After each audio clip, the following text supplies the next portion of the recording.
Jackass. Here we go again. Number 3. Well, actually, Jackass 3D opening this weekend. And Steve-O! Yeah, dude. Hey, baby. How you doing? A little bit tired. It's 6:30 or 6:40 in the morning. Well, you must be glad at least you're getting up to promote Jackass instead of Dancing with the Stars. It's so funny. I did this interview yesterday, and they were talking about this documentary on MTV, the Demise and Rise. Oh yeah. It's so funny. I was, they're talking about that, and I said, it was so difficult and uncomfortable to do that documentary, and have it come out on TV.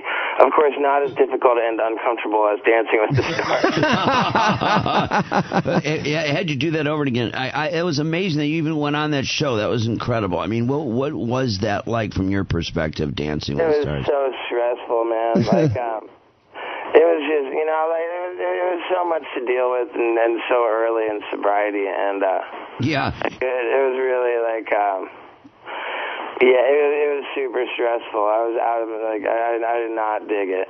They're all really cool people over there at that show. But isn't that funny of all the things that you've done, all the stunts, all this stuff in your career, and it would be that one that would be the most miserable. I really hated it. Well, speaking of sobriety, we were just listening to some audio such as, let's see, where we go. I love Adam Carolla so hard.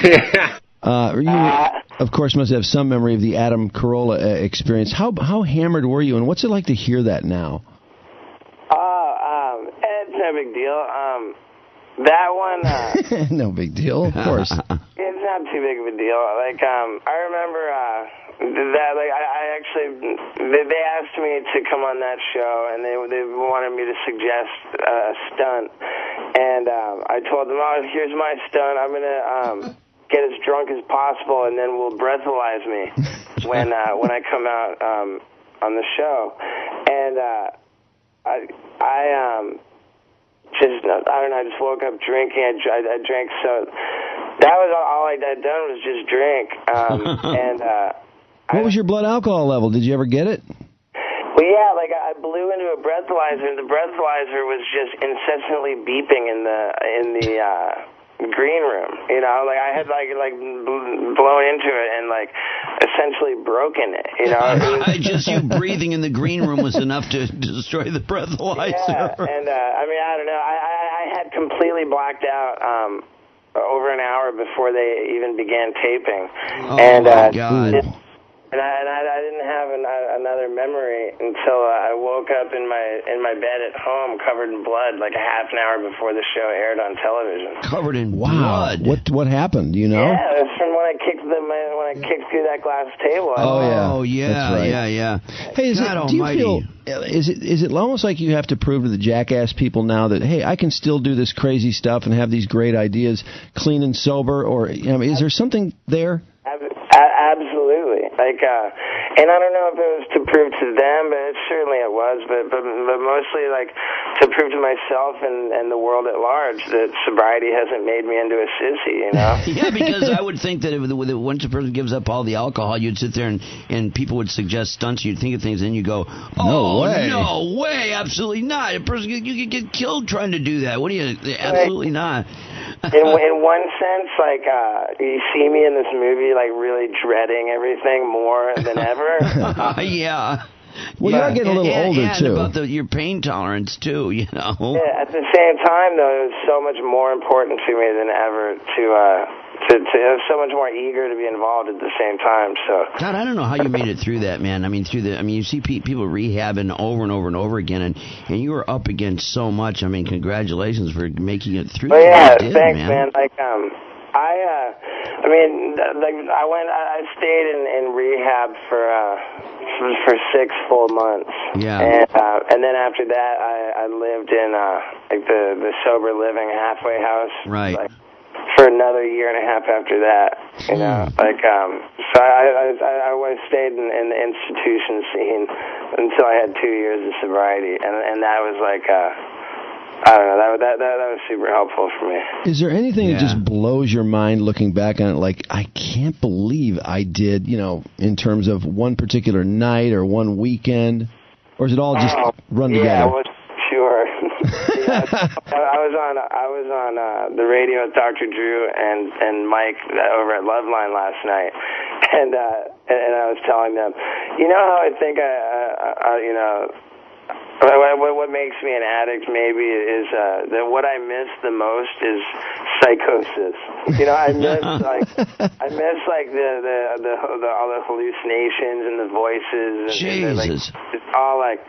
I don't know. It's weird to say I miss it, but yeah, I have pretty fond memories of some pretty Well, you must have gone through some amazing withdrawals. I mean, going through that process. That must have been... you would think that you would have seen a million things.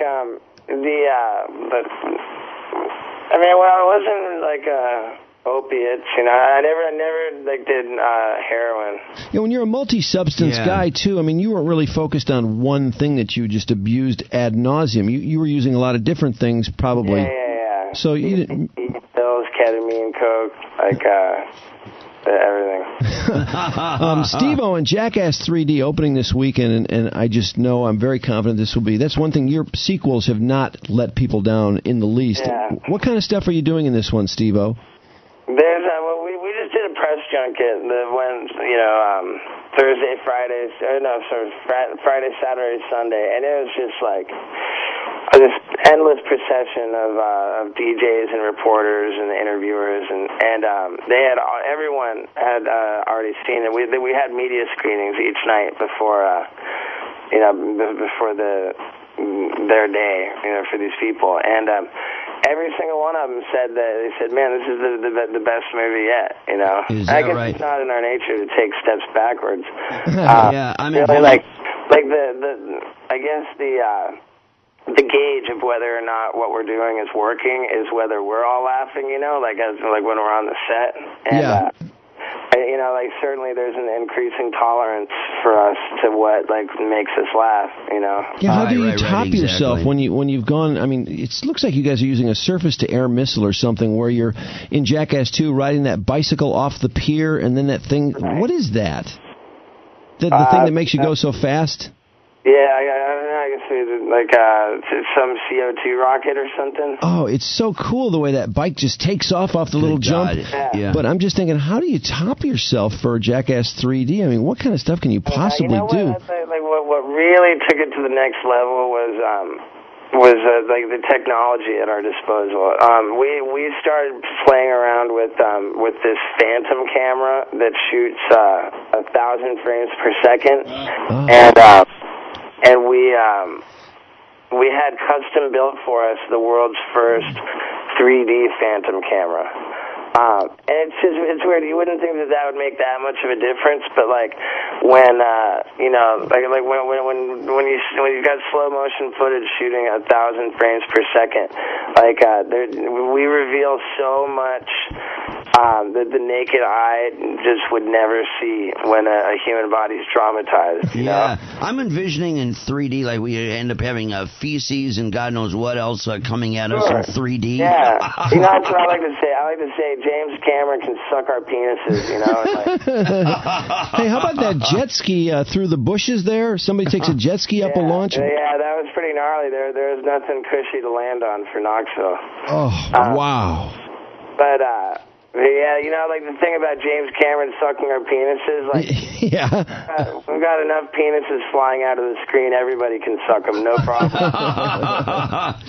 Jesus. Reading, too, about kind of rewinding back in your earlier days with Ryan Dunn, jumping into that sewage plant, the one thing I never read about that was that apparently... the blades, The blades!